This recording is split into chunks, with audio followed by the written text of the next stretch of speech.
તારે મહા કરે મંગલ કર્યો ગ્રંથ કરણ કો જાતે મિલે સપાલ પાવે નિજ પદ જે નિજ ભાવ સદા સુખલ નિજનો કરો પ્રકાશ જે ભાવ વિધિ ભવ દુઃખ કરે છે સત્તા.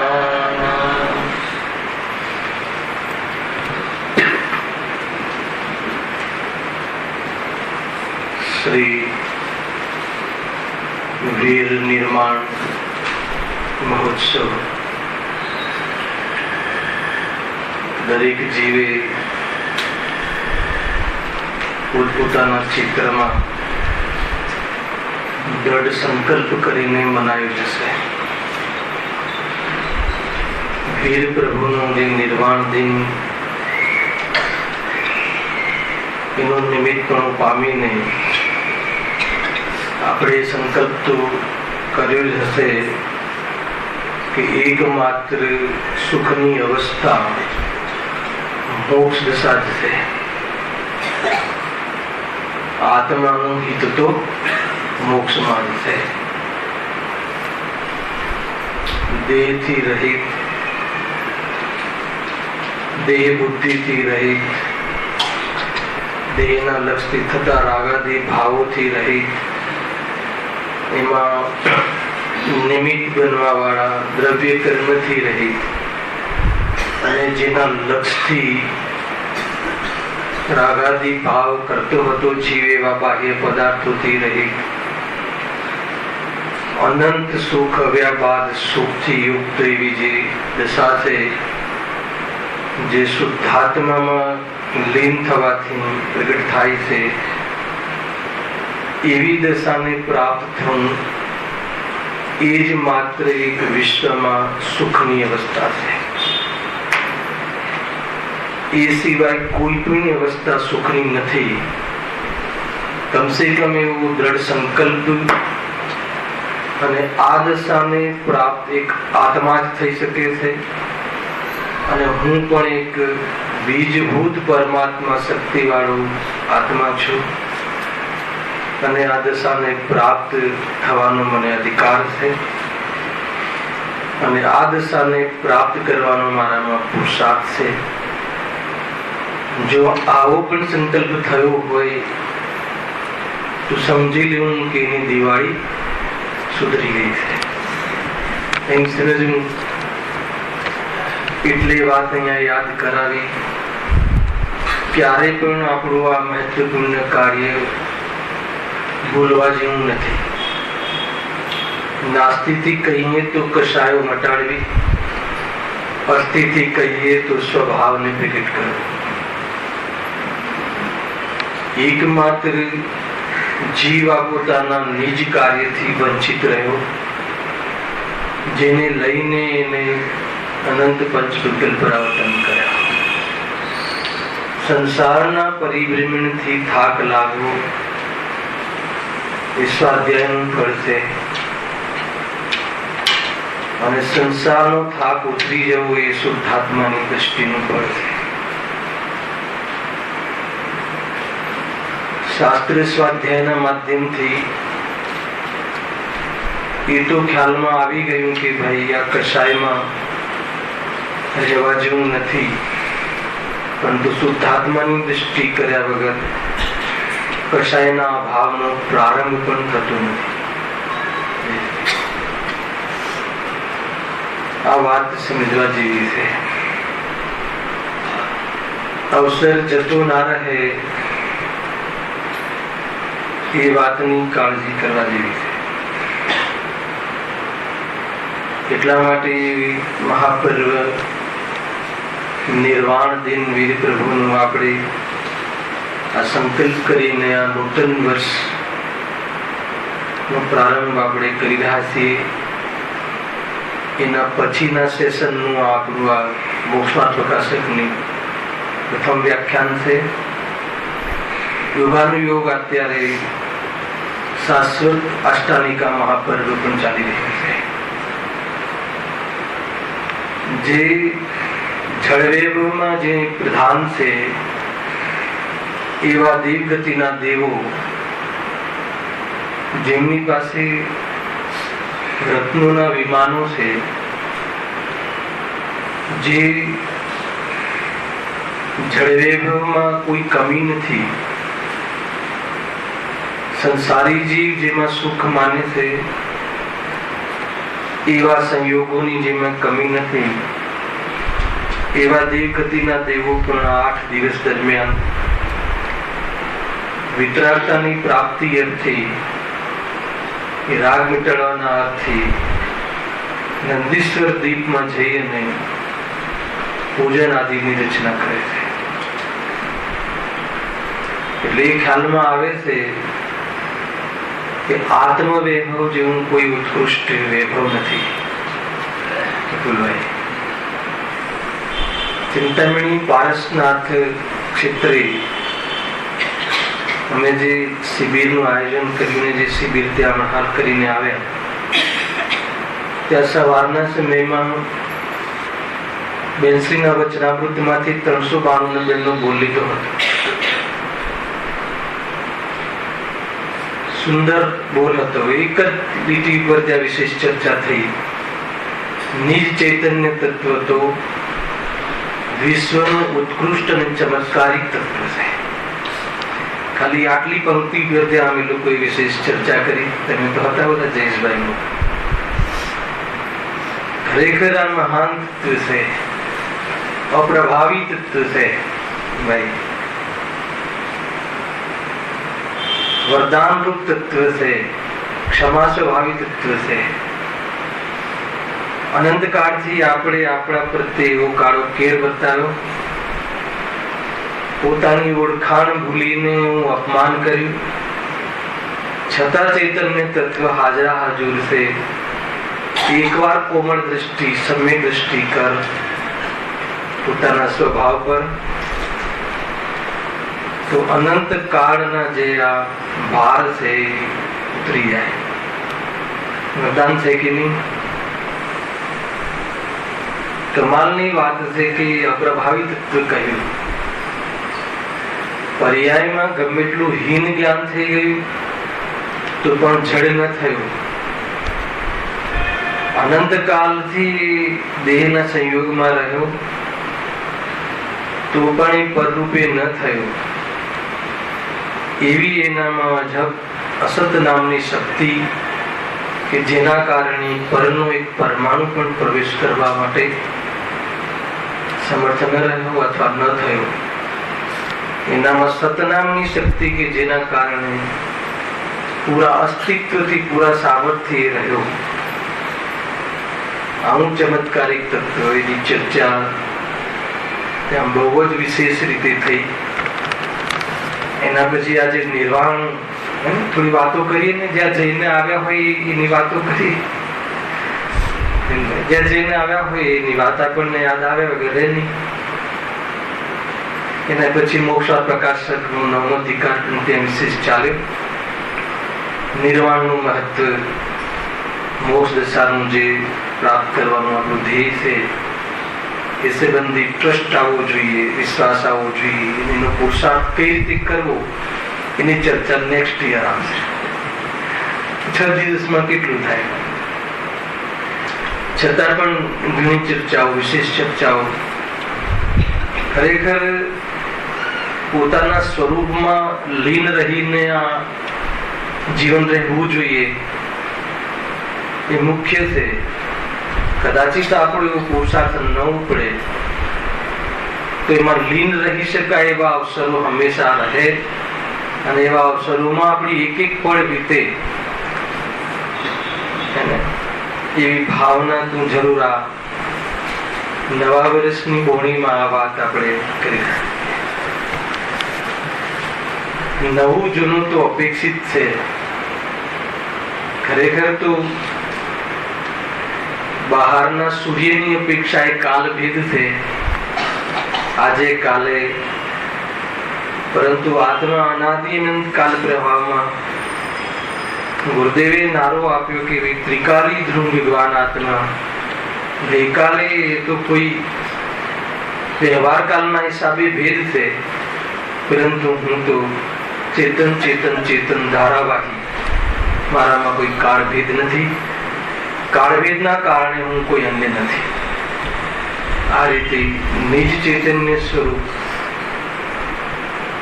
ચર્ચા, એની મહિમા, પોતાના અનાદિ શાશ્વત ચેતન સ્વભાવ, એનો આદર, એનો સત્કાર, અંતરંગ પરિણતિમાં એના પ્રત્યેનું વલણ વિશેષ રહેવું, એ વિશેષ રહેવું ઘટે તો આ સંસાર આપણને સ્પર્શતો નથી, એ વાતની સિદ્ધિ થઈ શકે. નિસ્પૃહ ભાવે નિરપેક્ષ જીવન વિતાવવું જોઈએ, કેમ કે જીવત્વ શક્તિથી સદાકાલા જીવતો જીવ એને પોતાને ચેતન રૂપે અને શાશ્વત રહેવામાં કોઈ પણ પદાર્થની અનિવાર્યતા નથી. આ રીતે અનુભવવાથી સ્વાધીન અને સ્વાવલંબન સુખની પ્રાપ્તિ, નિરાકુલ સુખની પ્રાપ્તિ થાય છે. આ પણ અમે ઘણી ચર્ચાઓ ત્યાં ક્ષેત્રમાં થઈ. દરેકે પોતપોતાની ક્ષમતા અનુસાર, યોગ્યતા અનુસાર અને અનુકૂળતા અનુસાર ચર્ચા આદિ, ચિંતન આદિ કરી હશે. આપણી પાસે એટલો સમય નથી કે દરેકની ચર્ચા આપણે સાંભળીએ, પણ આ જ ચર્ચા હોય, બીજી શું હોય? એક શુદ્ધાત્માના ગીત સિવાય બીજા આપણે કયા ગીત ગાઈએ? એટલે બધા જ જીવોએ આ વિગત સંકલ્પ કર્યો છે એમ માનીને આપણે હવે આ હવેની સભાનો પ્રારંભ કરીએ છીએ. મોક્ષમાર્ગ પ્રકાશક આચાર્ય કલ્પંડિત ટોડરમલજી કૃત અહીં બિરાજમાન છે. ત્રીજા અધિકાર ઉપર આપણે સ્વાધ્યાય, રૂટીન સ્વાધ્યાય ચાલી રહ્યો છે. ક્યાં સુધી આવ્યા હતા? Page number 63. ત્રીજા અધિકારની જે વિષય વસ્તુ છે એમાં એ વાત અહીંયા મૂળ છે કે કર્મના ઉદયથી જે સ્થિતિ થાય છે જીવને, એમાં જીવ દુખી થાય છે. મૂળ વાત એ હતી, જે પણ કોઈ પૂર્વે કર્મ બાંધ્યા છે એનો ઉદય થાય છે. ઉદયમાં જે પણ કોઈ પરિસ્થિતિ થાય છે એમાં મોહને લઈને જીવ દુખી થાય છે. અને દુઃખ દૂર કરવાના ઉપાયો એ જે પણ કોઈ મોહને લઈને કરે છે એ બધા જૂઠા ઉપાયો છે. જે પણ કોઈ અને સાચા ઉપાયો કયા છે એની ચર્ચા અહીંયા કરવામાં આવે છે. એમાં આપણે અંતિમ કર્મની ચર્ચા આજે પ્રારંભ કરીએ છીએ. નામ કર્મ સુધી ચર્ચા થઈ ચૂકી છે. એમ સમજી શકાય કે આ જે 8 કર્મ કહ્યા મૂળ દ્રવ્ય કર્મ, આ કોની ચર્ચા છે? આ દ્રવ્ય કર્મ એ ચિન્હભાઈ દુશ્મનોના ગ્રુપની ચર્ચા છે. આત્માને જે શાંતિમાં અથવા તો દુઃખ થવાના જે કારણો છે, દુઃખ થવાના કારણોનું જે ગ્રુપ છે, એમાં પરમાર્થી તો દુઃખનું કારણ કોણ છે? ભાવ કર્મ. કર્મની ભાષામાં બોલીએ તો સમજો બરાબર. 3 પ્રકારના કર્મ કહેવામાં આવે છે દુઃખને, જીવને દુઃખના કારણોમાં. બરાબર? 3 પ્રકારના. કયા? ભાવ કર્મ, રવિ કર્મ અને નવ કર્મ. બરાબર છે? દુઃખના કારણ. એમાં પરમાર્થથી તો દુઃખનું કારણ કહ્યું છે ભાવ કર્મ, શાસ્ત્રની ભાષા. ફરીથી ભૂમિકા બાજુ છું, ફરી પછી આપણે ગોત્ર કર્મ પર આવીશું. ભાવ કર્મને આપણે આપણી ભાષામાં કહેવું હોય તો શું કહેશું? જીવમાં થતા મોહ, રાગ, દ્વેષ આદિ ભાવ. જીવના એ પરિણામ, વિકૃત પરિણામ, જીવના વિભાવરૂપ પરિણામ, સ્વભાવને ભૂલવાથી થવા વાળા પરિણામ. બરાબર? બધી વાત બેલેન્સ થવી જોઈએ. એ દુઃખના કારણ છે, અને એ દુઃખમાં જે નિયમરૂપ નિમિત્ત છે એ કયા છે? દ્રવ્ય કર્મ, નિયમરૂપ નિમિત્ત.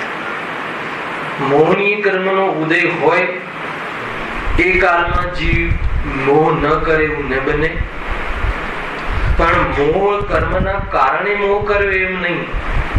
સ્વભાવને ભૂલીને સ્વયં જોડાયો તો રાગ દ્વેષ થયા. આટલી વાત. એટલે કર્મનું તો નિયમરૂપ નિમિત્ત પણ જયેશભાઈ, પણ જે નો કર્મ એટલે શું? જે નિયમરૂપ કર્મ બંધમાં નિમિત્ત નથી. નો કર્મ એટલે કે બાહ્યમાં દેહ આદિ બાહ્ય પદાર્થ કે જેનું લક્ષ્ય કરી અને જીવ દ્રવ્ય કર્મના ઉદયમાં રાગાદી રૂપ પરિણમન કરે છે, પરંતુ એ પદાર્થ બાહ્યમાં હોવો જ જોઈએ એવો કોઈ નિયમ નથી. કોઈ વ્યક્તિના નિમિત્તમાં આપણે ક્રોધાદી કરતા હોઈએ, સાંભળજો, બની શકે કે એ વ્યક્તિ હાલ મોજૂદ જ ના હોય, સ્વર્ગવાસ થઈને બીજી ગતિમાં જતું રહ્યું હોય, તો પણ એને યાદ કરીને, એનું લક્ષ્ય કરીને જીવ ક્રોધાદી રૂપ પરિણમન કરી શકે છે. એટલે એવો નિયમ તો ઘટ્યો નહીં. કયો નિયમ ઘટ્યો નહીં? કે એ વ્યક્તિનું સામે હોવું જરૂરી છે. એટલે આ બધા જે સંયોગમાં જે પદાર્થો છે એ કોઈ નિયમરૂપ કર્મબંધમાં નિમિત્ત નથી, હોવા જ જોઈએ એવું નથી. બરાબર છે? દુઃખી થવા માટે રૂપિયા હોવા જોઈએ એવું જરૂરી નથી. ભ્રમરૂપ સુખ માટે રૂપિયા હોવા એવું જરૂરી નથી. એમ કે ખ્યાલ આવે કે એ રીતે છે. ઘણી વાર કલ્પનામાં હું કરોડપતિ થઈ જઈશ, પછી દુઃખી કેવી રીતે થાય? થઈ તો જઈશ, પણ મૂકીશ ક્યાં? હજુ આવ્યા નથી, પૈસા કમાયો નથી, પરંતુ લક્ષ્ય કરીને ખ્યાલ આવે, હજુ એ ધન કમાયો નથી, પણ એનું પ્રોજેક્શન છે. એ પ્રોજેક્શનમાં એક કલ્પનાનો પ્રોજેક્ટ છે. શાનો? સુખી થવાનું કે દુઃખી થવાનું? ખ્યાલ આવે? આ છે જેટલું પણ સંયોગોમાં જેમ દેખાય છે ને એને સ્વપ્નવત માનો. ખરેખર સ્વપ્નવત છે. સ્વપ્નવત એટલે વૈભવભાઈ, આપણને ઊંઘમાં સપનું આવે અને એમ સપનું આવે કે આપણી તિજોરીમાં કોહિનૂર હીરો છે. બરાબર છે? પછી ઉઠીને જોઈએ તો હોય છે કે નથી હોતો? નથી હોતો. એમ સંયોગમાં જે આ ખુલ્લી આંખના સપના સમજવા, પેલી બંધ આંખનું સપનું, ફરક એટલો છે. પણ આ બધું સ્વપ્નપદ છે. કેમ કે આ આત્માનું ક્યારે થતું નથી. છતાં પણ જીવને નો કર્મની વાત કહી. એ નો કર્મમાં શું વાત હતી મૂળ? કે એક નો કર્મ, ઈસત કર્મ, ડાયરેક્ટ કોઈ એ કર્મ બંધમાં નિમિત્ત નથી. દેહ હોય સંયોગમાં અને કર્મ બંધાય એમ નથી. ઉદાહરણ આપો. કોનું? અરે પરમાત્મા. સંયોગમાં દેહ છે, અને કેવો દેહ છે? રૂપાળો દેહ છે. નામ કર્મની પુણ્ય પ્રકૃતિના ઉદયમાં વિશ્વના જેટલા પણ ઉત્કૃષ્ટ પરમાણુ હોય એ પરમાણુઓ અરહંતના શરીરમાં જોવા મળે છે. એને સંસ્થાન, સુંદર આકાર, સહનન બી, રસદ નારાજ સહનન, હાડકા પણ મજબૂત, બધું બરાબર, સફેદ ખૂન, બેક્ટેરિયાની ઉત્પત્તિની, એવું સંયોગમાં શરીર હોય તો એ ન રાગનું કારણ બને છે કે ન દ્વેષનું કારણ બને છે. એટલે રાગ દ્વેષનું કારણ એ નથી. સ્વભાવને ભૂલીને જીવ સ્વયં એનું લક્ષ્ય કરીને રાગાદી રૂપ પરિણમન કરે ત્યારે દેહ આદિને નિમિત્ત કહેવામાં અથવા નો કર્મ નામ પામે છે. એ પહેલા નો કર્મ નામ પામતું. નો કર્મની એક વિવક્ષા થઈ, ઘણી વાર ચર્ચા થઈ ગઈ છે, પણ વિસ્મરણ થઈ જાય ને. હવે ફરીથી આ પ્રવેશ કરવું છે. તો અહીં જે શત્રુનું લિસ્ટ છે, મૂળ તો નિમિત્ત રૂપ સહકારી હોય ને. મૂળ તો શત્રુ આપણામાં રાગદ્વેષ છે, પણ એને સપોર્ટ કરે, એને સહકાર આપે. જયારે મોહ હોય ત્યારે સહકાર કરે તો કર્મ હોય. ત્યાંના વર્ણ્યા ગોત્ર કર્મ ડાયરેક્ટ દુઃખનું કારણ નથી. વેદનીય કર્મ ડાયરેક્ટ દુઃખનું કારણ નથી. જ્ઞાનાવર્ણીય કર્મના નિમિત્તથી જીવને જ્ઞાનનો અલ્પ ઉઘાડ અર્થાત તો એમાં જ્ઞાનનો ઉગાડ થતો નથી, બરાબર છે. સંપૂર્ણ જ્ઞાનનો ઉગાડ થતો નથી. સંપૂર્ણ જ્ઞાનનો ઉગાડ ન થવા દેવામાં કયું કર્મ નિમિત્ત છે? જ્ઞાનાવરણી. ઠીક છે. પરંતુ એ વખતે મોહ હોય તો જીવ દુઃખી થાય અને મોહ ના હોય તો જીવ દુઃખી ના થાય. ખ્યાલમાં ખાસ અસાતા વેદનીયમાં પ્રતિકૂળ સંયોગોની રચના કરે છે, કરવામાં નિમિત્ત બને છે. કઈ થોડું ફરીથી યાદ કરાવી દઉં એક 2 મિનિટમાં. અસાતા વેદની કરવામાં શું થાય છે અનિલભાઈ? જે આપણે ભોગની ઈચ્છા હોય એને પ્રતિકૂળ પરિસ્થિતિની રચના કરે છે, બહારમાં એવા સંયોગોની પ્રાપ્તિ કરે છે કે જે આપણે નથી જોઈતા. હે ને? આપણે તાવ જોઈતો નથી શરીરમાં, આપણામાં તો તાવ છે જ નહીં, આપણે જે સંયોગમાં શરીર છે એમાં તાવ કે રોગ જોઈતો નથી. પરંતુ રોગ લાવવામાં નિમિત્ત બનવા વાળું કર્મ કયું છે? અસાતા વેદની. પરંતુ એ દુઃખ ન થવા માટેની પરિસ્થિતિ છે. એવી પરિસ્થિતિમાં પણ મોહ ન હોય તો જીવ દુઃખી ન થાય. એવી પરિસ્થિતિમાં પણ દેહથી ભિન્ન ભેદ જ્ઞાન હોય તો જીવ દુઃખી ન થાય. એટલે દુઃખ થવામાં કારણ કોણ બન્યું? મોહ. કારણ કોણ ના બન્યું? અને અસાતા વેદનીય કર્મ પણ દુઃખનું કારણ ન બન્યું, શરીરમાં રોગ પણ દુઃખનું કારણ ન બન્યું. શરીરમાં રોગ આવવો અને એના નિમિત્ત અસાતા વેદની કર્મનો ઉદય થવો, આ બધું કેમ થયું? પછી આ બધું કેમ થયું? ફરીથી યાદ કરો. કોન્ટ્રાક્ટ આપ્યો હતો ને પ્રભુ, આપણે કોન્ટ્રાક્ટ આપ્યો હતો. કર્મ એ કોઈ એમ જ મફતમાં કામ નથી કરતું. આપણે કોન્ટ્રાક્ટ આપ્યો હતો પૂર્વ ભાવમાં, એવા ભાવના નિમિત્તથી એ કર્મનો સ્થિતિનો ભાગ બંધ થયો હતો. આપણે સ્વભાવનું ભાન ભૂલી અને આ રીતે કોન્ટ્રાક્ટ આપેલો, તો એ રીતે આ શરીર હે ને, જો આપણે જે સમજીએ છીએ ને કે કોઈ બાહ્યના એન્વાયરમેન્ટથી, એ તો બાહ્ય નિમિત્ત છે. ગમે એટલું સુંદર વાતાવરણ હોય, ગમે એટલું સુંદર વાતાવરણ હોય, સ્વચ્છ વાતાવરણ હોય, પણ કર્મનો ઉદય હોય તો ક્યાંયથી બી વાયરસ આવી જાય. કહેવાનો વાત એ નથી કે બહારમાં સ્થિતિ બની કે ના બની, વાત સુખ દુઃખની છે. એ સ્થિતિ બનવા છતાં, એવી સ્થિતિ થવા છતાં દુઃખ તો એને જ થાય. કોને થાય? મોહ હોય એ શાસ્ત્રીય શબ્દ, અને એનું વિશ્લેષણ કરીએ તો એ દેહને જે પોતાનું માને એ દુઃખી થાય. એ દેહને જે પોતાનું ન માને એ દુઃખી કેવી રીતે થાય? એને મારામાં થયું છે એવું માને જ નહીં. શું કામ ન માને? કે ખરેખર એનામાં થયું નથી. જેનામાં થયું છે એ નથી. આખી વિઝન ખ્યાલમાં આવે. પરંતુ જ્યારે મોહ હતો, જ્યારે મોહ રાજાનું જ્યારે રાજ્ય હતું, ત્યારે આ કર્મ એ મોહને આકર્ષિત થવા માટે અથવા તો મોહ માટે એવી પરિસ્થિતિ ઊભી કરતા હતા. કયા કર્મ? બાકીના 7 કર્મ.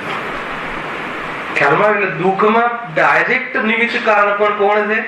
મોહનીય કર્મ. અને રિયલમાં દુઃખનું કારણ કોણ છે? મોહ ભાવ, મોહ રાગદ્વેષ ભાવ. અને જે જ્ઞાનાવરણી આદિ કર્મ દુઃખમાં કેવા છે? સહાયક, સપોર્ટિંગ. એ મૂળ સરકાર નથી, એ સરકારને સપોર્ટેડ સરકાર છે. એ રીતે દરેક કર્મમાં આપણે પોતપોતાના એ કર્મમાં આપણે ઘટાવી બધું. બહુ સુંદર ચર્ચા છે. એટલે જે પણ તાકાત લગાવવાની છે, ક્યાં લગાવવાની છે? જ્ઞાન વધારવામાં નહીં, સંયોગો ફેરવવામાં નહીં, હે ને? તો સામે લગાવવાની છે મોહનો અભાવ કરવામાં. આપણે દુઃખનો દૂર કરવાનો ઉપાય ક્યાં કરીએ છીએ? નહીં, જ્ઞાનને થોડું બદામ ખાઈએ ને, કઈ આ કરીએ ને, તે કરીએ ને, કોઈ મંત્ર તંત્રથી જ્ઞાન વધતું હોય કે નહીં. ભેદ જ્ઞાન, સમ્યક જ્ઞાન, યથાર્થ જ્ઞાન, બહુ જ્ઞાનની જરૂર નથી, સચ્ચા જ્ઞાનની જરૂર છે. સ્વને સ્વ તરીકે ને પરને પર તરીકે જાણ, બધા જ તકલીફોનું સમાધાન છે. બહુ સુંદર મંત્ર છે આ. બધી જ તકલીફો, બધી જ, એટલે જ્યાં જે પ્રકારની લાગે એમાં સ્વ શું છે ને પર શું છે.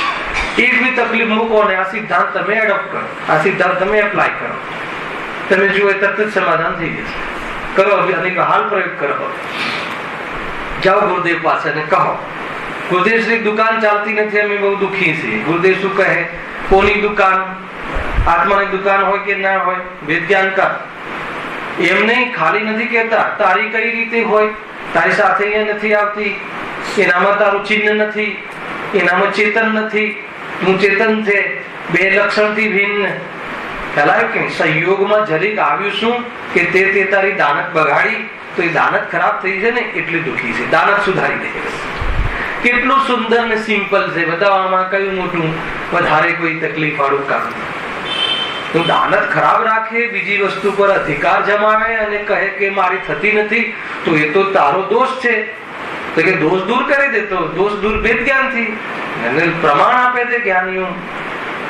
શાસ્ત્રમાં બધું લખ્યું છે, સિમ્પલ છે આ. તો વાત ત્યાંથી પડે છે ભાઈ. રંચ માત્ર પણ બહારમાં થોડો પણ કોઈ પદાર્થ પર અધિકાર નો ભાવ અંદરમાં આવ્યો તો એ વાત બગડી. અમે લાસ્ટ દિવાળી પહેલા આપણે ચાલ્યું હતું મલાડમાં પ્રકરણ કે પરમાં પરાયાપન આવવું એટલે શું? પરમાં પરાયાપન આવવું એટલે દ્વેષ નહીં. પત્ની પ્રત્યે પરાયાપન નો ભાવ આવવો એટલે જીનુભાઈ એના પ્રત્યે દ્વેષ કરવો એને તુચ્છ માનવું એમ નહીં. તુચ્છ માનવાનો ભાવ તો દ્વેષ થઈ ગયો. પરાયાપન એટલે એમાં મારો રંચ માત્ર પણ અધિકાર નથી, એવો અનુભવમાં આવવું, એવું ભાસવું, એનું નામ પરાય. હવે જ્યાં તમને એના પર અધિકાર ન વાસે તો પછી એના પ્રત્યેની અપેક્ષાઓ પેદા થતી નથી, અને અપેક્ષાઓ પેદા ન થાય એટલે ક્યારે પણ આકુરતા થતી નથી. મને તમારી પાસે કોઈ અપેક્ષા જ ના હોય કે નહીં, ચિનુભાઈ સાંભળવા આવે તો હું કોઈ બળો શાસ્ત્રી કહેવાઉં તો કે થા દુખી ગાદી પર બેસી આવે કે નહીં. કોઈની અપેક્ષા, ગુરુદેવની કોઈ મોટી સભાની અપેક્ષા કેમ નહીં? ખ્યાલ આવે? આ વાત સમજવા જેવી છે. કોઈ હર ક્ષેત્રમાં, આપણે ધર્મ ક્ષેત્રનું ઉદાહરણ લીધું, એવું તમે કર્મ ક્ષેત્રના ઉદાહરણમાં, એવું જીવનમાં જે લૌકિક જીવનમાં લઈ લો, નિરપેક્ષ જીવન, તત્વ નિરપેક્ષ છે. એટલે અહીંયા વાત તો આપણે ચલાવી છે ગોત્ર કર્મ, પણ ગોત્ર કર્મ કયા ગ્રુપનું છે એટલી ચર્ચા કરવા માટે મેં તમને આટલી બધી જૂની વાતો તાજી કરાવી. ખ્યાલ આવે કે નહીં? તો ગોત્ર કર્મ કયા ગ્રુપમાં છે? જીવના શત્રુ કર્મ, શત્રુ ગ્રુપનું છે. પણ એ કયું છે? નિમિત્ત રૂપ શત્રુ છે, ડાયરેક્ટ દુઃખનું કારણ નથી. હવે એ ગોત્ર કર્મમાં શું કહે છે જો કે અઘાતી, ચાર ઘાતી, ચાર અઘાતી. તો અઘાતી જે કર્મ છે, ચાર કર્મ તો જીવના પરિણામોમાં દોષ માટે એ નિમિત્ત બનવા વાળા છે. જીવના પરિણામો સાથે સંબંધ છે ચાર કર્મો, જ્ઞાનાવરણી, દર્શનાવરણી, અંતરાય અને મૌન્ય. બાકીના જે છે કયા? આયુ, નામ, વેદની અને ગોત્ર. એમાં ત્રણ થઈ ચુક્યા છે, છેલ્લી ચર્ચા. એ ચાર એમાં વેદની કર્મ છે, એ તો જીવને સંયોગો પ્રાપ્ત કરાવવામાં અનુકૂળ પ્રતિકૂળ લાગતા. કોઈ સંયોગ અનુકૂળ પ્રતિકૂળ હોતા નથી, પણ જીવને અનુકૂળ ભાષે અને પ્રતિકૂળ ભાષે એવા સંયોગોની ઉપલબ્ધિ કરવામાં કોઈ નિમિત્ત ના કર્મ હોય તો કોણ કર્મ છે? વેદની કર્મ. અને બાકીના જે ત્રણ કર્મ છે એ શરીર સંબંધી છે. જીવ કઈ ગતિમાં ઉત્પન્ન થશે એને ગતિ નામ કર્મ આદિ, અથવા જે શરીરની પ્રાપ્તિ થશે એના આકાર, પ્રકાર આદિ કેવા પ્રકારના, એ શરીરની રચના આદિમાં એ નામ કર્મ નિમિત્ત. એ શરીરમાં કેટલો કાળ રહેશે એ આયુ કર્મ નિમિત્ત. અને કયા ગોત્રમાં, કયા કુલમાં પેદા થશે એને એ ગોત્ર કર્મ. હવે આપણે ગોત્ર કર્મની ચર્ચા ચાલુ કરીએ છીએ. ગોત્ર કર્મના ઉદયથી થતું દુઃખ અને તેના ઉપાયોનું જૂઠાપણું. ગોત્ર કર્મના ઉદયથી આત્મા નીચ અને ઉચ્ચ કુળમાં ઉપજે છે. બરાબર?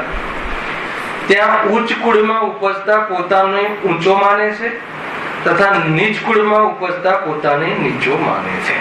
આટલી ચર્ચા, દોઢ લીટીની ચર્ચા આપણે પહેલા કરી.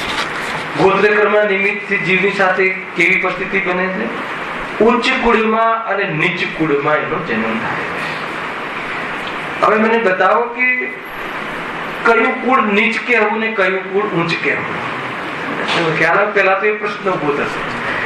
અને આ તો ચારે ગતિના જીવો માટે છે. એ વાત પણ મગજમાં લક્ષ્યમાં રાખીને તમે આનું ચિંતન કરજો કે કોને. અને એના પહેલા એક ચર્ચા, આપણે જે ગોત્ર સમજીએ છીએ, આપણે કયા ગોત્ર, કઈ ગોત્ર છે પ્રફુલભાઈ? ખેરજુ, સંકલેશ્વર ને કમલેશ્વર ને ખેરજુ ને એ ગોત્રનો આ ગોત્ર કર્મ સાથે કોઈ પણ પ્રકારનો સંબંધ નથી. એ સમજી લેજો. અને એક બહુ વિશાળ હૃદયની વાત એ છે જૈન ધર્મમાં કે જૈન ધર્મ નો સંબંધ જાતિથી, કુળથી કે કોઈ સંપ્રદાયથી નથી. શું કહ્યું? જૈન ધર્મનો સંબંધ કોઈ જાતિથી, કોઈ કુળથી કે કોઈ સંપ્રદાય એનાથી જરા પણ નથી. હવે જૈન ધર્મ એટલે સુખ, જૈન ધર્મ એટલે સુખ. સુખનો સંબંધ કોઈ જાતિથી, કોઈ કર્મથી કે કોઈ સંપ્રદાય રૂપ ધર્મથી નથી, અથવા કોઈ જાતિની, કોઈ કુટુંબની કે કોઈ સંપ્રદાયની જાગીર નથી. પર્ટિક્યુલરલી એમ નથી કે આ જાતિ વાળો જીવન સુખી થઈ શકે, એવું નથી. સમ્યક દર્શન ચારે ગતિના જીવો, સંગી પંચેન્દ્રિય જીવો પાત્રતાની અપેક્ષાએ એ કરી શકે છે. આ વાત મૂકી છે. અહીંયા કહ્યું છે પુત્ર કર્મમાં આ વાત સમજવા જેવી છે. બહુ ચાલેલું પેલા જ્યાં શૂદ્ર, વૈશ્ય, પછી ક્ષત્રિય અને બ્રાહ્મણ આદિ 4 વર્ણની વ્યવસ્થા થઈ ને, એ વર્ણની વ્યવસ્થા અન્ય સંપ્રદાયના આધારે છે. આવી વર્ણ વ્યવસ્થા જૈન ધર્મનો સબ્જેક્ટ નથી. નવાઈ લાગશે. ખ્યાલ આવે છે કે? હા, જૈન ધર્મ કોઈ વાળો નથી. સુંદર. એક વાતમાં બધી જ વાત છે. ખબર નહીં એ તો કથન ક્યાંથી કહે કે બધું આવી જ જાય. જૈન ધર્મ કોઈ સંપ્રદાય કે કોઈ વાળો નથી. જૈન ધર્મની કોઈ જાગીરદારી નથી કે આજ કરી શકે એવું નથી. એના માટે બાહ્ય પાત્રતામાં સંઘની પંચેન્દ્રિયપણું એ બી પોતાની યોગ્યતાથી ગિફ્ટમાં મળે છે. એકેન્દ્રિયમાંથી સીધો સંઘી પંચેન્દ્રિયમાં આવે છે. સંઘની પંચેન્દ્રિય મન વાળું એટલો જ્ઞાનનો ઉઘાડ કે હિત અહિતનો વિચાર કરી શકે. બસ આ બાહ્ય પાત્રતા. ખ્યાલ આવે કે આ રીતે છે. અને અંતરંગ પાત્રતામાં લેવી હોય તો તત્વ નિર્ણય અને પુરુષાર્થ તો એની પ્રતીતિ. આમાં કોઈ બાહ્ય મતલબ કે કેવું શરીર હોવું જોઈએ, ગોરું હોવું જોઈએ કે સક્ષમ હોવું જોઈએ, કોઈ ચર્ચા નથી. અને આડા શરીર વાળું બી પંચમ ગુણ સ્થાન સુધી પહોંચી જાય છે. ઉભા શરીરની વાત છોડો, આડા શરીર વાળું તિર્યન છે, પંચમ ગુણ સ્થાન એટલી શાંતિ પ્રગટ કરી લે. હવે કઈ જાતિમાં કઈ જાતિ લાગી હતા?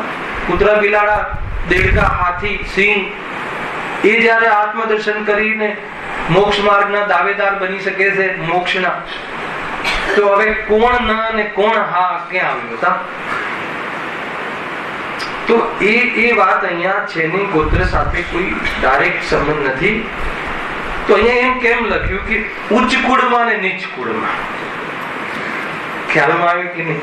તો અહીંયા બહુ સરસ હમણાં વાંચીએ છીએ આપણે કર્ણાયુગની ગાઈડમાંથી. બહુ સુંદર ચર્ચા છે કે ઉચ્ચ આચરણ અને નીચ આચરણના આધાર ઉપર ઉચ્ચ કુળ અને નીચ કુળ કહેવું. સામાન્ય રીતે લોકમાં એવું જોવામાં આવે છે અહીંયા આપણે ભારત દેશ આદિમાં કે એક ચાંડાલ વર્ગ છે, ક્ષુદ્ર વર્ગ, કે એનું જે કાર્ય છે, એનો જે વ્યવસાય છે, એ વ્યવસાય શું છે ખબર છે?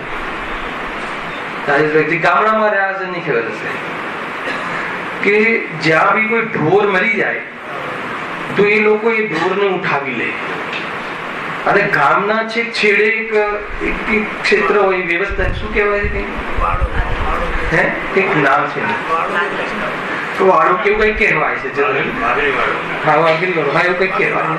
તો એક અલગ ક્ષેત્ર હોય છે. ત્યાં શું કરે છે કે એના જે ચામડવાથી એના હાડકાથી અલગ કરે છે. સાંભળજો, અંતિમ સંસ્કાર જેવું નથી હોતું ત્યાં. અને એનો વેપાર કરે છે. એ જે ચામડવાથી વેચે છે એનો વેપાર કરે છે, એનાથી રોજી મેળવે છે ને એનાથી જીવન નિર્વાહ કરે છે. હા, ચમાર, બરાબર, રાઈટ, ચમાર કહે છે. હે ને? એમાં અહીંયા ચાંડાલ કહે છે શાસ્ત્રોમાં.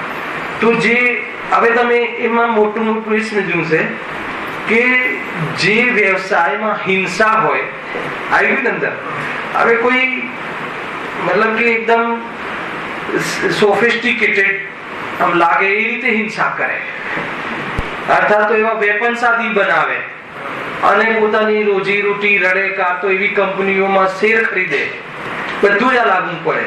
એ બધું મતલબ કે પૈસા કમાવા માટે કોઈ પણ હિંસાનો વિવેક ન રાખે તો કહે છે કે એને નીચ આચરણ રૂપ ચાંડાલ વધ કર્યું. બહુ ડેન્જર વાતો છે આ બધી. હૃદયમાં કરુણા ના હોય, કરુણા એ આત્માથી નું લક્ષણ છે, આત્માનું નથી. શું કહ્યું? બે વાત સાથે કહેવાની આદત છે. કરુણા ના હોય હૃદયમાં તો આત્માથી ના કહેવાય, પણ કરુણા એ આત્માની વિશેષતા નથી, એવી ભાવ છે, એનાથી રહિત વિતરાગતા એ જ આત્માનું લક્ષણ છે. સુખી થવામાં તો વિતરાગતા મુખ્ય છે. એટલે કરુણામાં અટકી ન જાય અને એવી કઠોરતા ન આવી જાય કે જેથી ભેદ જ્ઞાન કરવાનું પ્રેરિત ના થાય. બે વસ્તુ બરાબર હોવી જોઈએ. જેના હૃદયમાં સામે જીવ છે, પર્યાયઘત યોગ્યતાનું પણ યથાર્થ જ્ઞાન ન હોય અને કોરી આત્માની વાતો કરે તો એ પોતાને છલે છે, અર્થાત તો એને શાસ્ત્ર જ્ઞાનનું અજીર્ણ પણ છે, અપચો છે. ઘણી બધી વાતો છે આની અંદર. બહુ બેલેન્સ ને બહુ સ્વચ્છ જીવન હોવું જોઈએ. પરિણામોની સ્વચ્છતા તો હોવી જ જોઈએ. એ પાત્રતામાં જાય છે, ધર્મમાં નથી. ધર્મ સાથે ડાયરેક્ટ સંબંધ નથી, પણ ધર્મ જ્યાં પ્રગટ થાય છે એની આ પાત્રતાની વાત છે.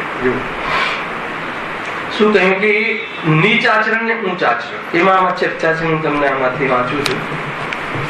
લાસ્ટ ટાઈમ બી થોડુંક લીધું હતું. કર્ણાનુની ગાઈડ છે, કલ્પનાબેને લખેલી છે. બ્રહ્મચારી ચાલુ બોરીલીમાં ક્લાસ હતા ને તમારે? હા, પેજ નંબર 41.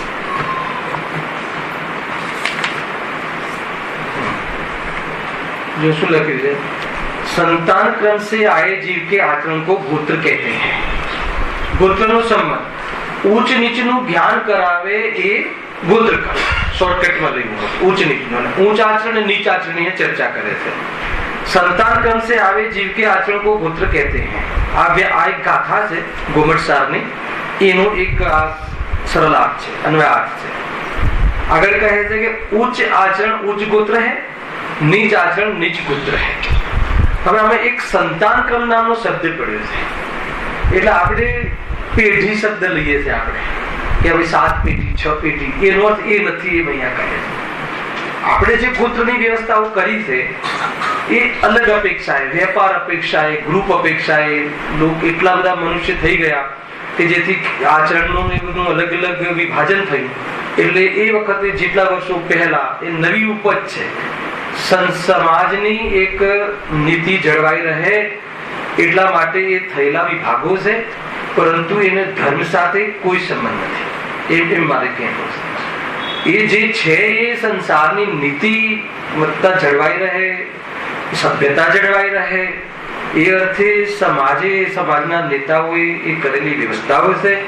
એ કોઈ અનર્થકારી છે એવું મારું કહેવું નથી, કેમ કે સજ્જનતા અને સભ્યતા જળવાઈ રહે એ માટે વ્યવસ્થા કરેલી છે.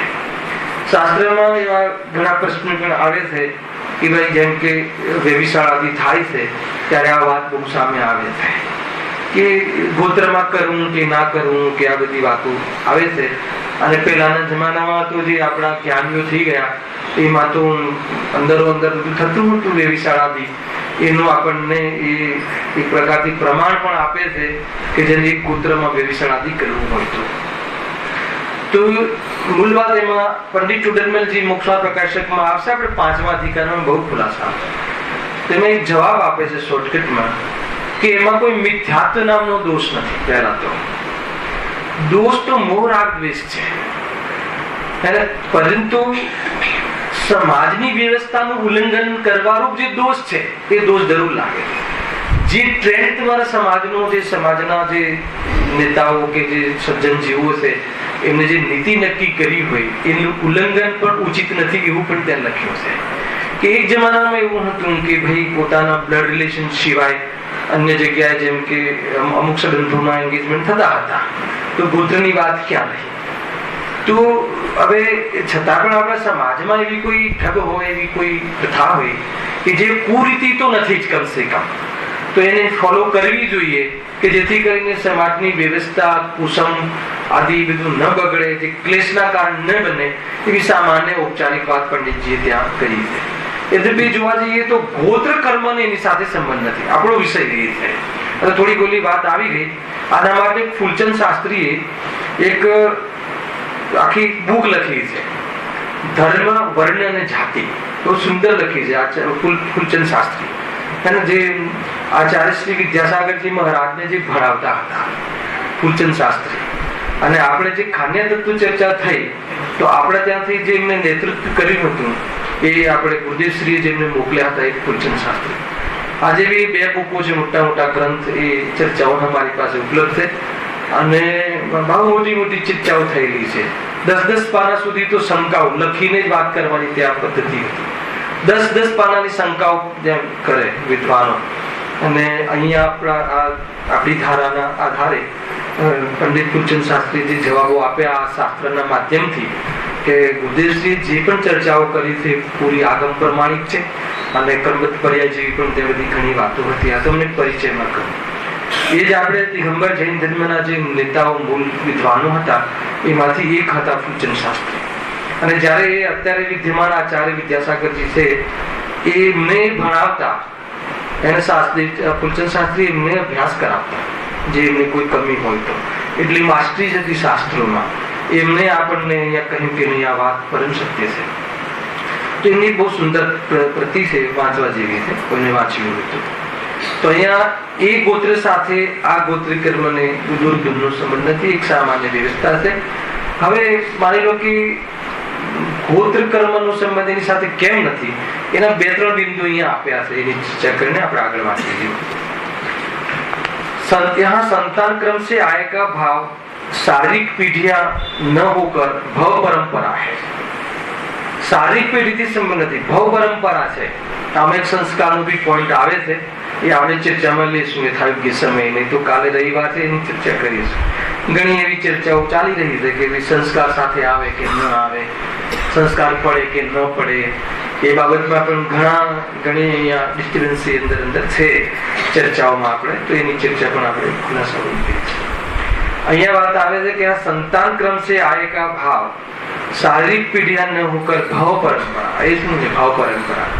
એટલે કે પૂર્વમાં જે એના પરિણામ છે એ પરિણામ જે છે એ ઉચ્ચ આચરણ અને નીચ આચરણ. તમે જોજો ઘણી વખત જીવ જન્મે છે બાય બર્થ એનું નેચર ખ્યાલમાં આવે. કોઈ શાંત પ્રકૃતિ હોય છે, કોઈ અશાંત ધમાલિયો જ હોય બાય બર્થ. આ એવું નથી કે અહીંયા આવીને કોઈ નવું ગ્રહણ કરે, એ વાત તો જુદી, પરંતુ બાય બર્થ હોય છે કે બસ એ દરેકમાંથી આવ્યો હોય એવી પ્રવૃત્તિ હોય, માર કાપની જ પરિણતિ હોય. તો અહીંયા કહે છે વિદ્વાનો કે કાં તો ક્યાંથી આવ્યો છે એનું જ્ઞાન કરાવે છે, કાં તો ક્યાં જવાનું છે એનું જ્ઞાન કરાવે છે. 2 વસ્તુનું જ્ઞાન થઈ શકે છે. ટૂંકમાં સંતાન ક્રમ એટલે પ્રતીતિ જે છે, મિથ્યા દૃષ્ટિ, અને એમાંથી કશાયોના જે ઊંડા સંસ્કાર છે એ સંસ્કારોના આધાર ઉપર એની આ સંતાન ક્રમ છે. જો કયા કુટુંબમાં એ કઈ મહત્વનું જ નથી ખરેખર. આમાં એવું લખ્યું છે, અહીંયા લખ્યું છે કે ભગવાન જિનેન્દ્ર દેવને વ્રતોમાં સ્થિત ચાંડાલને પણ બ્રાહ્મણ કહ્યું છે. ચાંડાલને, કોઈ એવો ચાંડાલના ઘરમાં જન્મ્યો, કોઈ એવો જીવ ચાંડાલના ઘરમાં જન્મ્યો માની લેજો, પણ હવે એ જીવ ઊંચ આચરણ કરે છે અને ભેદ વિજ્ઞાન કરે છે, તો એવું કઈ જગ્યાએ લખ્યું છે દેડકો સમ્યક દર્શન કરી શકે અને ચાંડાલ ના કરી શકે? તો એ સમ્યક દર્શન કરી શકે છે. બીજું એક પ્રમાણ આપ્યું નવીનભાઈ કે ચાંડાલને શાયિક સમ્યક દર્શન પ્રગટ થઈ શકે છે. અને શાયિક સમ્યક દર્શનનો નિયમ છે કે એ કોના પાદબોળમાં થાય? તીર્થંકર કેવલી કાં તો શુદ્ધ કેવલી. એનો અર્થ એ થઈ ગયો કે એને મંદિરમાં પ્રવેશ છે. ખ્યાલ આવ્યો કે ચાંડાલના જીવને જ્યારે તીર્થંકરના પાદ મૂલમાં જે એક સમય દર્શન થઈ શકે, કાં તો શુદ્ધ કેવલી, તો જીન મંદિર આવ્યું કે ના આવ્યું, સમોષણ આવ્યું કે ના આવ્યું, સમોષણ વગર તો શુદ્ધ કેવલી તો હોતા નથી. અને પંચ પરમેષ્ઠીમાં બિરાજમાન છે શુદ્ધ કેવલી. એટલા માટે એવું કોઈ મતલબ કે આપણે ત્યાં રાગ દ્વેષ કરાવવાનો કોઈ માર્ગ જ નથી. અને ત્યાં સુધી લખ્યું કે અગર નીચ કુલમાં રહેતા સમ્યક દર્શન થઈ ગયા પછી અગર જો એ મુનિ દશાને ગ્રહણ કરે છે તો ઉચ્ચ ગોત્ર કર્મની પ્રકૃતિનો ઉદય થાય છે અને મોક્ષે પણ જઈ શકે છે. ત્યાં સુધી શાસ્ત્રોમાં લખ્યું છે. એટલે એવું કોઈ જગ્યાએ કોઈ કુટુંબ સાથે કે ઉચ્ચ આચરણ નીચ આચરણ સાથે જ સંબંધ છે. હવે માની લો કે એક સ્ત્રી છે, એક મહિલા છે, કે જે ગોત્રમાંથી આવે છે, હવે જ્યાં પરણી તો એનું ગોત્ર બદલાઈ ગયું, તો હવે ગોત્ર કર્મનો શું સંબંધ રહ્યો એની સાથે? એને મારા ત્યાં જે ગોત્ર હોય, હવે બીજે પરણી આપણી દીકરી કે બેન, તો હવે તો એ ગોત્ર થઈ ગયું એનું, તો આ ગોત્રનો ક્યાં સંબંધ છે? કુલ પરંપરા પતિની ચાલે છે લોકમાં પણ, એટલે આ ગોત્રની સાથે કોઈ સંબંધ હોતો નથી. થોડીક બેઝિક વાતો છે, થોડીક મતલબ કે આ વાત પણ આપણે સમજવી જોઈએ. અહીંયા શું કહે છે कि शारीरिक पीढ़ियों अर्थात वर्तमान में प्रचलित माता पिता के गोत्र से इस गोत्र कर्म का संबंध मानने पर अनेक समस्या आएगी. कौन सी आएगी? लख्यू છે નીચે. एकेंद्रियादि सम्मूर्छन तिर्यंच, सम्मूर्छन मनुष्य, भोग भूमिया मनुष्य तिर्यंच. भोग भूमिમાં તો સ્વરૂપ જ જુદું છે, મનુષ્ય તિર્યંચ. ખ્યાલ ત્યાં તો યુગલ જન્મે છે અને જન્મતાની સાથે માતા પિતા મરણ થઈ જાય છે, નિયમ છે આ. એટલે એને કોઈ આગળ કોઈ એની પાસે કોઈ ગાઈડલાઈન નથી હોતી, તો એ જે ભાઈ બહેન જન્મે છે એ જ લગ્ન કરી લે છે. ત્યાં ભોગભૂમિની વાત છે, આ કર્મભૂમિની વાત નથી, ઉલટું ફૂલટું ગ્રહણ કરવાની વાત નથી. એટલા માટે મેં ઘણી વાતો પહેલા કહી દીધી કે જે વસ્તુ જ્યાં જે રીતે ચાલે છે એને ફોલો કરવી જોઈએ, એ નીતિ છે. અને નીતિ ના હોય તો આત્મદર્શન તો બહુ દૂરની વાત છે. આ મુખ્ય વાત છે. નીતિને તોડીને વાત નથી.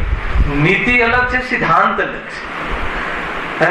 અને જે આપણી લૌકિક જીવનમાં શું નીતિ હોવી જોઈએ, શું કન્સેપ્ટ હોવા જોઈએ, શું માનસિક એવું મતલબ કે હેલ્ધી ચિંતન હોવું જોઈએ, હેલ્ધી ચિંતન કોને કહેવાય, એની ચર્ચા પણ અહીંયા આપી છે.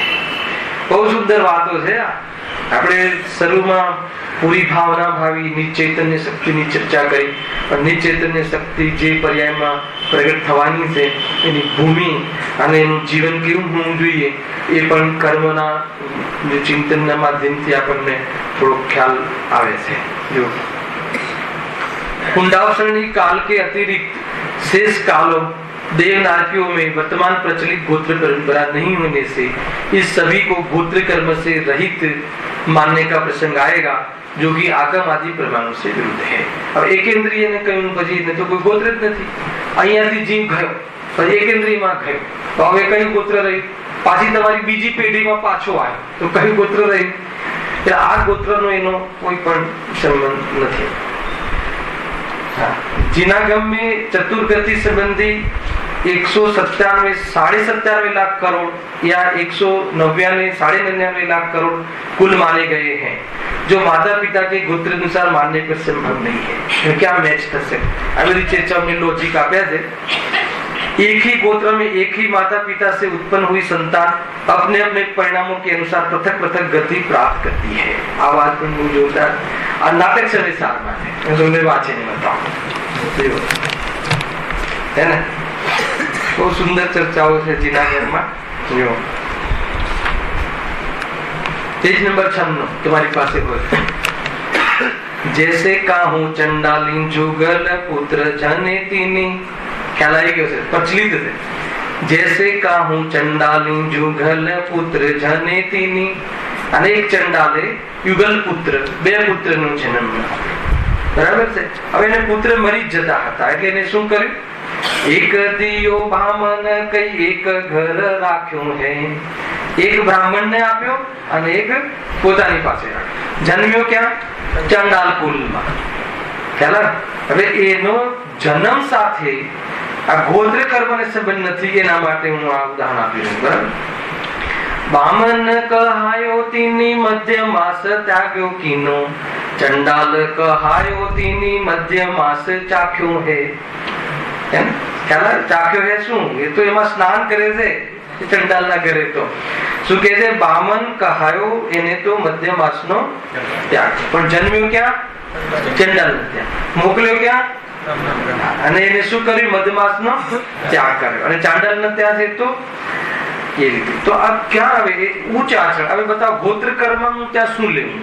તો જે ઉચ્ચ આચરણ કરે છે ગોત્ર છે એ ઉચ્ચ ગોત્ર. ગોત્રના બે ભેદ કહે ને, ઉચ્ચ અને નીચ. આજે પશ્ચિમકાળમાં બહુ મોટી ઉપાધિ થઈ ગઈ, જેને કહેવાય કે 21મી સદીનું જે ભૂત છે, સ્વપ્ન નહીં ભૂત છે, જીવને આ વાતથી વંચિત કરી દીધું. ખ્યાલ આવે? સભ્યતા નીકળી ગઈ. અહીંયા તો કહે છે કે જેટલું નીચ આચરણ ઊંચું હોય વર્તમાનમાં એને હાઈ સોસાયટી કહેવાય છે. અત્યારે એ ચાલે. હાઈ સોસાયટી કોને કહેવાય? જેટલું નીચ આચરણ હોય, જેટલું, જેને ફ્રીડમ કહેવાય, પિતા અને પુત્ર સાથે શરાબ પી શકે એને હાઈ સોસાયટી કહેવાય, એને ઉચ્ચ આચરણ કહેવાય. અત્યારે એવું થઈ ગયું છે, એ ના પાડે, એને નીચ આચરણ કહેવાય.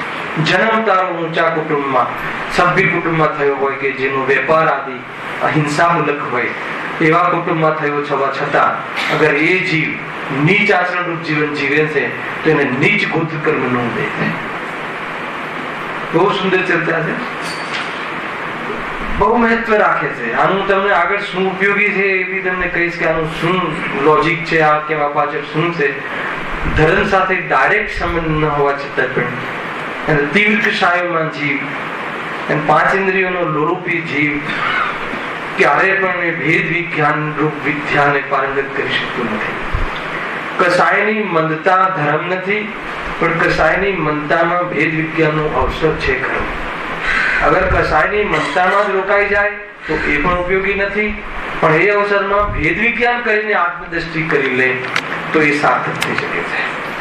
એટલો રોલ કસાયની મંદતાનો અહીંયા છે, એથી વિશેષ રોલ નથી. કેટલું કહ્યું, એના ફળમાં મૂર્છિત થઈ ગયો તો મિથ્યાત્વનું પોષણ કર્યું, પણ એ કાળના એટલે વેદ વિજ્ઞાનમાં ઉપયોગ લગાવ્યો તો કસાયનો અભાવ થઈ શકે છે. એ પ્રમાણેનો ક્રમ. બામન કહાયો તીની મધ્ય માસ ત્યાગ કીનો, ચંડાલ કહાયો તીની મધ્ય માસ ચાખ્યો હે. એમ કહ્યું. તૈસે એક વેદની કર્મ કી જુગલ પુત્ર, એક પાપ એક પુત્ર, એક પાપ એક પુણ્ય નામ ભિન્ન ભાખ્યો હે. આ પાછું અધ્યાત્મ. ભલે ઊંચ આચરણ હોય ને નીચ આચરણ હોય, અધ્યાત્મ તો કહે છે કે ધર્મ નથી. ખ્યાલ? કેમ કે બંને કર્મ બંધ છે. પરંતુ ઉચ્ચ આચરણ ને નીચ આચરણ કોને કહેવું? તો કે જન્મથી કોઈ ઉચ્ચ આચરણ ને નીચ આચરણ ની અહીંયા કોઈ ચર્ચા નથી. આ ગોત્ર કર્મમાં જે આ બેને લખ્યું છે ને, એક ही गोत्र में एक ही माता पिता के से उत्पन्न हुई संतान अपने अपने परिणामों के अनुसार पृथक पृथक गति प्राप्त करती है. एक જ કુટુંબમાં જન્મ્યો હોય, એક ભગવાન જાય છે, એક નરકમાં જાય છે. તીર્થંકરોના કુળમાં જન્મેલો જીવ ખ્યાલ આવે છે ક્યાં જાય છે? નિબોધમાં જાય છે. 60,000 આંકડાના ભાવ કરે છે. મારીચનો જીવ કયા કુળમાં જન્મેલો છે? એની એક એક સબૂતો જુઓ. એનું દાદા જુઓ, પિતા જુઓ, નાના જુઓ, બધા જ એને બધા તીર્થંકરો, બધા જ આર્યંતો ને બધા જ મુનિરાજો એવા મોટા મોટા એવા કુટુંબમાં છે. અને આજે જ ચાલ્યું તમારે બાવપાગુડમાં 363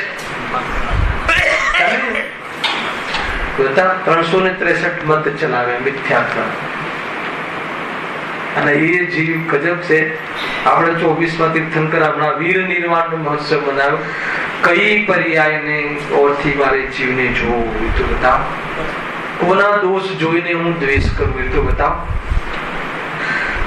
જૈન ધર્મનો કોઈ બી ઇન્સિડન્ટ સ્વરૂપની ઓર ન વાળે તો એ જૈન ધર્મનો ઇન્સિડન્ટ ના હોય.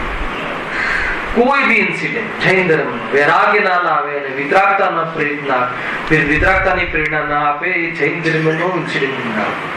કેટલી સુંદર ચર્ચા. આપણે તો થોડું કે અરે મારી જ જેવો જીવ, મુનિ દશા ગ્રહણ કરેલી જીવ, મુનિ દશાથી યુક્ત જીવ વિરોધ કરીને સમોસણની બહાર નીકળી જાય છે, 363 ચલાવે છે. ભગવાન આદિનાથ સમોસણમાં તો તાકાત નથી, સમોસણની બહાર જઈને દુકાનો ચલાવે છે ખોટી. આપણે અત્યારે કોઈ થોડો કામથી વિપરીત હોય તો આપણે એને શું તુચ્છ છે. ભાવિ ભગવાન જોવાની શક્તિ તો ગુરુદેવમાં હતી. એકેન્દ્રજીમાં ભાવિ ભગવાન જોવે અને સંઘની પંચેન્દ્રિય વર્તમાન પર્યાય બદલી શકે એવી ક્ષમતા પર્યાયમાં, એને તું ભાવિ ભગવાન ન જોઈને દ્વેષ કરે તો તને જૈન ધર્મી, તને કુટુંબથી પણ જૈન કહેવો એ કેમ કહેવાય? જન્મની ઓરથી બી જૈન કેવી રીતે કહેવાય? બહુ એટલે એકદમ સમતા ભાવ આવી જાય. પર્યાયની ઓરથી જોવાની કોઈ વાત જ નથી. સ્વભાવની ઓરથી જોવું. પર્યાય તો સ્વભાવને ભરવા વાળી વસ્તુ છે. દરેકની પર્યાય સ્વભાવને ભરીને પરમાત્મા બનવાની યોગ્યતા ધરાવે છે. એટલે એ રીતે જોતા રાગ દ્વેષ આપણી પર્યાયમાં મટે અને નિરાકુલતા આવે તો પોતાની નિરાકુલતા પ્રગટ કરવાનો માર્ગ છે.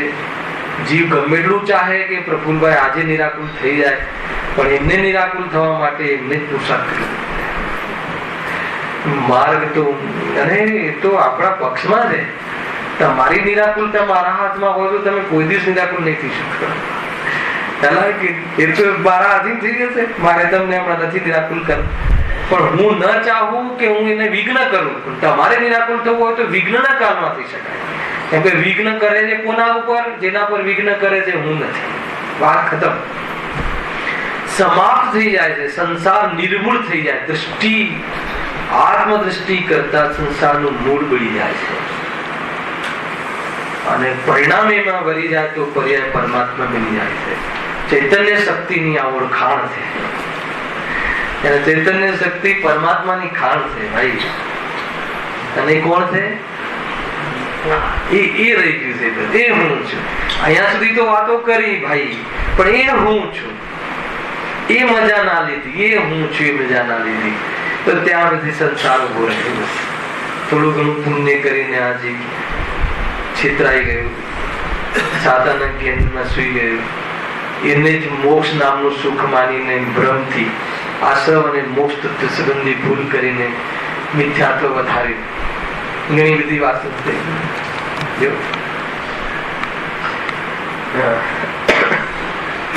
वर्तमान प्रचलित गोत्रों में से अधिकांश तो क्षेत्राधार पर ही निर्मित है. शेष व्यापार आदि के आधार पर निर्मित होने से ये सभी स्थायी नहीं है. લખ્યું છે ને ઇતિહાસમાં. બેનું ઘણું સ્વાધ્યાય છે. એ ઘણી વખત કર્ણાન યોગના માસ્ટર્સ બી છે, તેમને આ વાંચીને લખ્યું છે. તો કહે કે આ જે અત્યારે ગોત્રની જે વ્યવસ્થા બની છે એ તો વેપાર આદિથી અને એ પ્રમાણે આ ગોત્રના વિભાજન કર્યા છે. અને એ વ્યવસ્થા જે છે સમાજની એક સજ્જનતા અને નીતિમત્તા રહે એના આધાર ઉપર નિર્ભર છે. ને એમાં એટલું તો ત્યાં ઉપયોગી છે એ દ્રષ્ટિએ. કેમ કે આજે ઘણી વખત આપણને જો બધું જ ગોઠવાયેલું છે આપણે સમજીએ છીએ, પરંતુ પરિણામ તો એમ થાય છે ને કે કોઈ પુત્રી અન્ય જગ્યાએ આપણે વ્યવસાય કરીએ કે કરાવીએ છીએ તો એટલે સુધી સીમિત નથી રહેતું. પછી એના પ્રસંગોમાં જવું, આપણા પ્રસંગોમાં બોલાવવા, એના પછી કોઈ આમાં અકડવલણ ધરાવે તો ક્લેશ પેદા થવો. આફ્ટર ક્લેશ પેદા થવાના અવસરો હંમેશા બનતા હોય છે. અને ક્લેશમાં જે પછી એ બધા સફળ નથી રહેતા સંબંધો અને સરવાળે જે દુઃખી થાય છે. છતાં ક્રમબદ્ધ ને કન્સિડર કરીને છે આત્મ શાંતિ તો એ પર્યાયગત યુક્તાઓ છે એનાથી નિવૃત્ત થઈને સ્વરૂપમાં જવાનો માર્ગ છે. કોઈ લડવા ઝઘડવાનો કોઈ ઉપદેશ કે પ્રેરણા જૈન ધર્મમાં નથી, પરંતુ એક બુદ્ધિપૂર્વક જે વિચાર કરવામાં આવે છે તો આ પ્રમાણે પણ એની ચર્ચા શાસ્ત્રોમાં બાહ્ય નીતિમત્તા માટે કરવામાં આવે છે. એ દેખીએ. હા, હવે એક પ્રશ્ન ઉભો થાય છે કે તમે એક વ્યાખ્યા બાદી ખાલી પ્રશ્ન લઈને આપણે આવતીકાલે ચર્ચા કરીશું. તેમાં એમ કહે છે કે તમે ગોત્રનો સંબંધ ઊંચ આચરણ ને નીચ આચરણ ના ઓરથી કહ્યું, તો કયા આચરણને અમારે ઉચ્ચ કહેવું અને કયા આચરણને નીચ આચરણ કહેવું એ વાત એ સમસ્યા ઉભી થાય. કેમ કે તમે જે જીવન જીવો છો એને તમે ઉચ્ચ આચરણ માનો છો. કોઈ સોસાયટી એ માને છે કે મારી સોસાયટીમાં આને મેં ઉચ્ચ આચરણ કહીએ છીએ, તો આ તો બહુ ડિફિકલ્ટ થશે કે કઈ ચીજને ઉચ્ચ આચરણ માનવું અને કઈ ચીજને નીચ આચરણ માનવું. તો એના 2-3 પોઈન્ટ અહીંયા લખ્યા છે, એની ચર્ચા કાલે કરી અને ગોત્ર કર્મની ચર્ચા આપણે આગળ પંડિતજીએ કરી છે એની ચર્ચા કરીશું. સુંદર ચર્ચા છે. એના પછી નવી એકેન્દ્રિયની ચર્ચા આપણે લગભગ કાલે પ્રારંભ થઈ જશે. બહુ વૈરાગ્યમય અને સૈદ્ધાંતિક બોધ આગળ પર્યાયગત દુઃખની અંતર્ગત છે. ભેદ વિજ્ઞાનના આ બધા ટોપિકો છે કે જીવને 2 શૈલીથી કામ ચાલે છે કે બહારથી વિરક્ત થવાના અર્થે પર્યાયનું અને એ સંબંધી જ્ઞાન કરાવવું જરૂરી છે, અને એ બાજુથી વિરક્ત થઈને ક્યાં રમવું એના માટે દ્રવ્યાન યોગના ગ્રંથો શુદ્ધાત્માની વિશેષ ચર્ચા કરે છે. અને પંડિતજીએ તો બંને ચર્ચાઓ એક સાથે વારંવાર આવતી હોય છે. આટલી ચર્ચા કામ કરે છે. શહેર જાનંદી